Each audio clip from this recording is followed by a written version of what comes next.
Okay, this is part 2 of my Booktube Newbie tag. I am Sam, the teacher, and the most important thing I can say right off the bat is that if you watch this channel, you will become a better reader, a better thinker, a better writer, and a better speaker. So I used to teach undergraduate literature courses at Johns Hopkins University while I was earning my master's degree, and now that I've completed my coursework, now that I have that I am officially a reading and writing master, I want to help teach you how to master what I like to call mankind's oldest intellectual tools. Essentially, over the days, weeks, months, and years to come, I'm going to be giving you access to the same information that I would have given to my students at Johns Hopkins University, except instead of charging you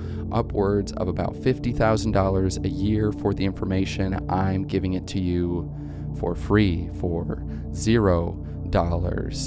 And all I ask, of course, is that you smash that like button, smash that subscribe button, and leave me a comment. Tell me why you care about reading and writing and education more generally, so that I can more effectively help you master these subjects, achieve your goals, and actualize your full potential, because that's what I think these subjects can do for us. They can help us achieve our goals, actualize our full potential. If you can master reading and writing, the world is your oyster, as it were. But okay, where are we right now? Again, this video is the second part of my Booktube Newbie Tag question series. I'll be talking about some of my favorite books and hopefully saying some things that strike you as useful and or profound.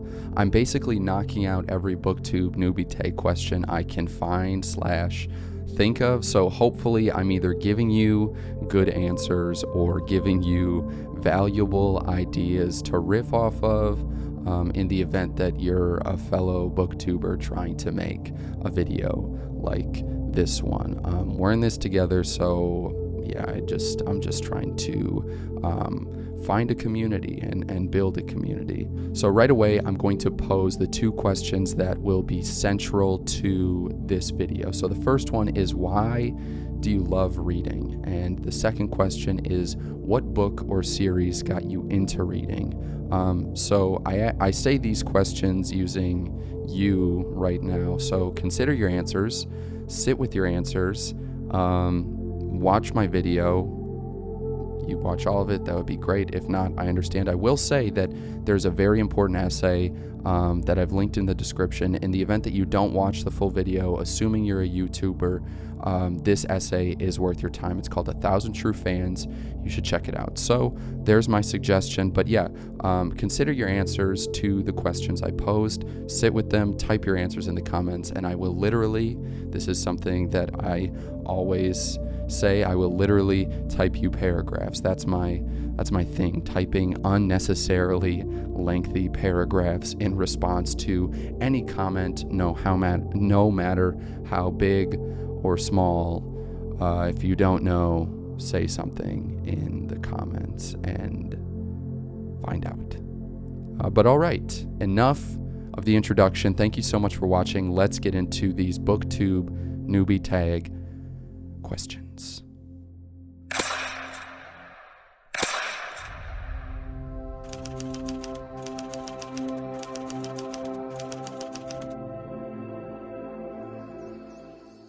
Okay, so the first question, why do I love reading? I love reading literature because I believe it literally leads to the most uniquely personal experience that any art form can strive for. That's my genuine belief. It's how I try to get my students interested in reading literature, in writing stories and poems at Johns Hopkins, where most of my students were engineering students, they were business majors, they were pre-law, pre-med.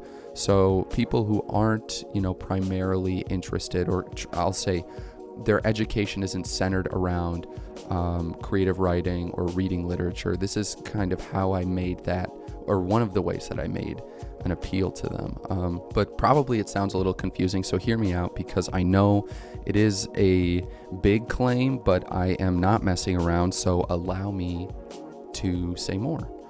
If you disagree with me before I go on, let me know in the comments. Please be nice, because I am sensitive and really not looking for trouble. So yeah, but anyways, what do I mean when I say that I love reading because it leads to the most uniquely personal experience any art form can strive for? I'm talking about where the words take us, the places where the prose or the verse delivers us. And by us, I mean the readers. So I'm talking about,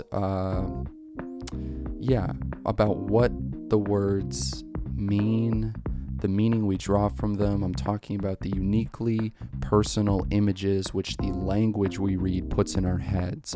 I'll use a quote to illuminate my point.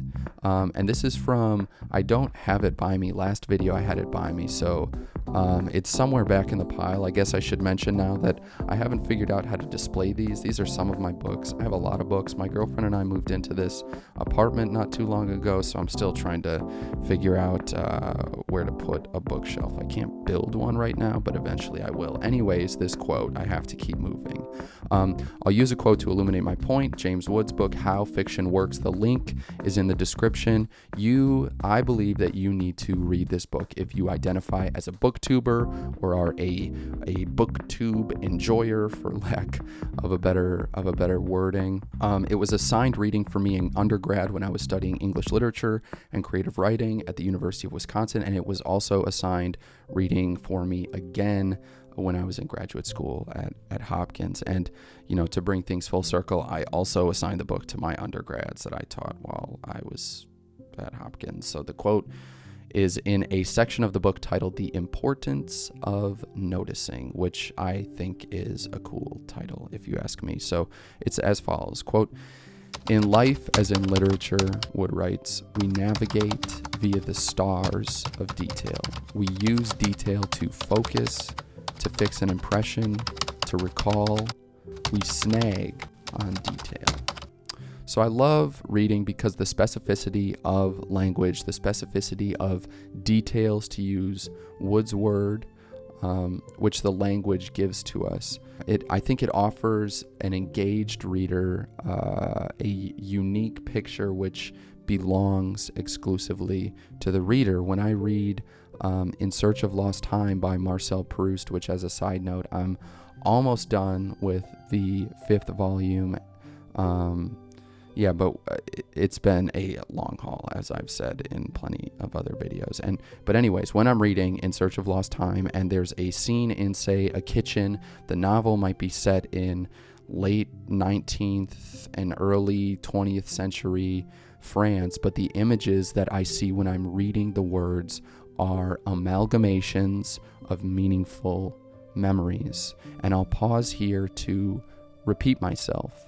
I'll pause to repeat myself so that you have time to sit with the words, because my phrasing is very intentional when I use those words, amalgamations of meaningful memories.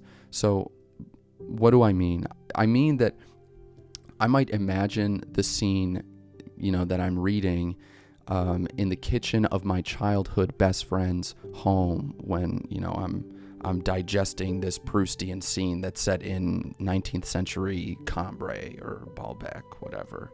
And in the next scene, let's say Proust's narrator, so maybe the kitchen in Cambrai, and let's say the next scene, Proust's narrator is in Baalbek. I might imagine an extravagant hotel that I visited as a child, a hotel which Proust's words remind me personally of by some strange associative logic, but which, isn't the same at all. Were the words not filtered, and again, that's an important word, a word that I use intentionally, filtered through my consciousness. So that's kind of how the words why I love reading so much. The words are filtered through our consciousness and they produce images that only we see. The story doesn't really exist without us. And maybe that's a deep take. I don't know if you, or not a deep take, but like a surface level, I don't know, whatever it is, half-baked. Maybe you think it's deep, maybe it's profound. I hope that would definitely make my job easier. But anyways, let's keep moving. I think this is the beauty of reading. This is why I love reading, and it's why I love the Booktube community. Reading associatively connects meaningful snippets of our lives with the ideas and the memories of some of the greatest thinkers and writers throughout human history. And I think that's sick. I love that. Do you see like that? I love that.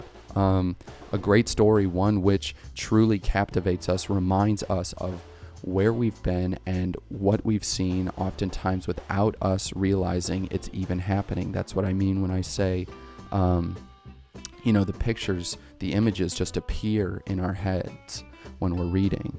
And at the same time, while also, proving to us that we aren't alone. Like the appearance of those images proves to us that some great thinker before us, that some great artist before us shared our thoughts and our feelings. And I don't know, I just think that's awesome. That's cool to me. It's like, there's that Ernest Hemingway quote. What is it? There's no friend so loyal as a good book. Or maybe it's just a book. Maybe it isn't even a good book. And I think the point, or like the deep idea that exists underneath that quote, is the idea that a book needs us. The you can put a movie on and it'll run. You can hang a painting on the wall and it'll be there. But the story of whether it's a poem or a short story or a novel, or even, I suppose, a work of nonfiction, although I think that's maybe, I don't know. My point is that the words need a reader to kind of like have this projection-ary effect, if that makes sense. And I just love that. So I think that's cool. I think that's awesome. But I know that that was a lot. So yeah, I hope it makes sense. If it doesn't make sense, let me know in the comments, and I will try to clarify what I mean. If it does make sense to you, do you agree? Do you disagree?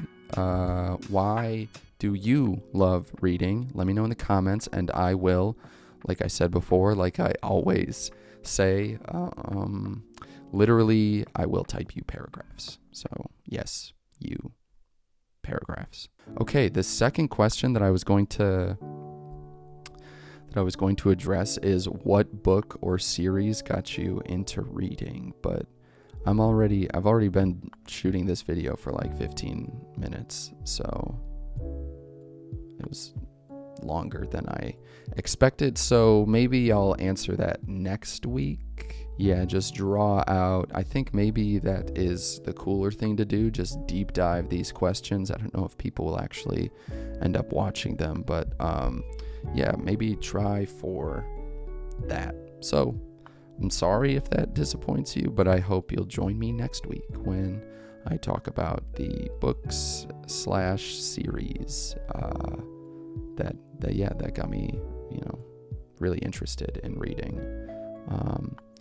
I am not done yet though, because again, as always, I'm going to close with a quote. So the closing quote I'm going to close with is, surprise, a Proust quote. Proust, I'll say now, if you haven't watched any of my other videos, I love Proust and Joyce. Those are like my two guys, the high modernists. I could talk about them endlessly, but this Proust quote I pulled from In Search of Lost Time to illuminate what I mean, or maybe just to like drive home what I mean. I think it is definitely more profound and more poetic, and probably, even though it is a pretty twisty-turny sentence more clearly articulated than maybe I've been in this video. But yeah, this sentence, and I think I said sentence like 5 seconds ago. But yeah, this sentence, which it is a single sentence, this sentence illuminates why I love reading, and it's a big reason why I went so deep down this rabbit hole. And I'll say again before, like, I keep going, that as a writer, I know how difficult it is to write a sentence that is this long. I think this is great art. I think this is what great literature strives for. So not everybody can write a sentence like this, and I understand it's in translation, but translated, sure, but I'm pretty sure there's a Samuel Beckett quote, where he says, like, I can't remember his exact phrasing, but he said something along the lines of, In Search of Lost Time being an impossible book to translate, or something that was as difficult to translate into another language as Ulysses was. So okay, I'm going to read the quote now. Enough talking about not the quote. So here we go. Quote, "Thanks to art, instead of seeing one world only, our own, we see that world multiply itself, and we have at our disposal as many worlds as there are original artists, worlds more different one from the other than those which revolve in infinite space, worlds which, centuries after the extinction of the fire from which their light first emanated, whether it's called Rembrandt or Vermeer, send us still, each one, its special radiance." End quote. So a lot to unpack there, but I do think that this quote is kind of at the center of this video and of what I've been saying. So for me, the most profound components of this sentence are, what do we have? Instead of seeing one world only, our own, we see that world multiply itself, and we have at our disposal as many worlds as there are original artists. So reading allows us to, like, get outside of our own head. And, that's kind of what I've been saying. We marry our memories with the prose or the verse of the writer. And then the other component that I think is really important is worlds which, centuries after the extinction of the fire from which their light first emanated, and Proust is writing about, artists now. He mentions Rembrandt and Vermeer. Send us still, each one, its special radiance. That's why I love reading. It marries our world with other people's in a way that only we can see and feel. It's an act of telepathy. Stephen King says that in his book on writing, which I've talked about in other videos. Yeah, but I want to know now what you think. Do you agree with me? Do you disagree with me? Let me know in the comments down below, and riddle me this, which I know I've already asked this, but I'm going to drive it home one more time in case anybody is still watching at, like 20 minutes. Why do you love reading? Okay. And that does it. I want to thank you so much for watching. If you made it to the end of this video, I think that's incredible. Know that I really, really appreciate you giving some of your time and attention to this channel. Know that I am wishing you wealth, good health, and mastery of the English language in terms of reading, writing, thinking, and speaking. So, as always, I hope that you have a great rest of your day, and I will see you next time.